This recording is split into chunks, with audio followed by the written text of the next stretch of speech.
যত দিন যাবে ততই যে কত কি দেখতে হবে। লেবু এখন কিনতে হয় কেজিতে। এই প্রথম রান্না করলাম ডাটা, চিংড়ি মাছ ভুনা করলাম। নিজের হাতে এই কর্নারটা ঘুষিয়ে নিলাম। বরিশালের মেয়ে বলে কথা, বরিশালের মিষ্টি তো পছন্দ থাকবেই। হ্যালো এভরিওয়ান, আসসালামু আলাইকুম। হ্যাপিস ফ্যামিলি লাইফ ব্লগে সবাইকে স্বাগতম। বাচ্চাদের বাবাকে বলেছিলাম জোল মিষ্টি খাবো, বরিশাল থেকে জোল মিষ্টি নিয়ে আসবা। যেহেতু আমি বরিশালের মেয়ে, তাই তো আমার বরিশালের ঝোল মিষ্টি অনেক বেশি ভালো লাগে। বাচ্চাদের বাবা গিয়েছিল, সেখান থেকে নিয়ে আসছে, খেতে অনেক বেশি মজার ছিল। সংসার সুন্দর করতে সবসময় অনেক টাকা লাগে না, লাগে শুধু একটু ইচ্ছা আর যত্ন। এই কর্নারটা অনেকদিন ধরেই এলোমেলো ছিল, প্রতিদিন চোখে পড়তো, কিন্তু সময় বা মন কোনোটাই হয়ে ওঠেনি। আজ ভাবলাম ঘরে যা আছে তাই দিয়ে নিজের মতো করে গুছিয়ে ফেলি। নতুন কিছু কিনিনি, দামি কোনো সাজসজ্জাও নেই, শুধু ছোট ছোট কিছু জিনিস দিয়ে আমার মতো করে গুছিয়ে নিচ্ছি। সবচেয়ে ভালো লেগেছে এই জন্য, কারণ দরজা দিয়ে ঘরে ঢুকলেই সবার আগেই কর্নারটা চোখে পড়ে।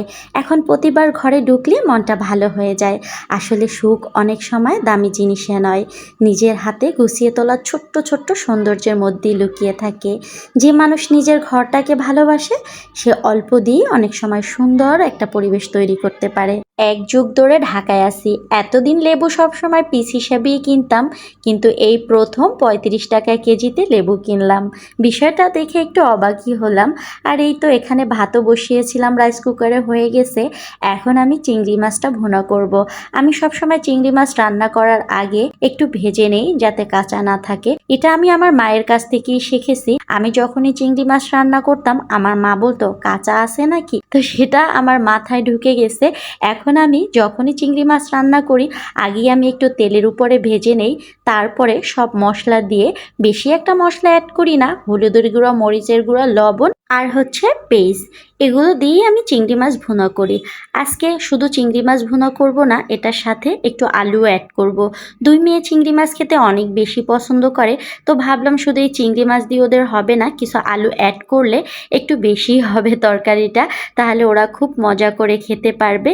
অনেকেই অনেকভাবে রান্না করে, আমি এভাবেই রান্না করি। আর এখানে আমি ডাঁটা রান্না করব। এই প্রথম আমি আলু চিংড়ি মাছ দিয়ে ডাঁটা রান্না করতেছি। ডাঁটার শাকগুলো আগেই খেয়ে ফেলেছিলাম, আর শুধু ডাঁটা ছিল, সেটা আজকে রান্না করতেছি। তবে আলু চিংড়ি মাছ দিয়ে ডাঁটার তরকারি আমার একাকই খেতে হয়েছিল।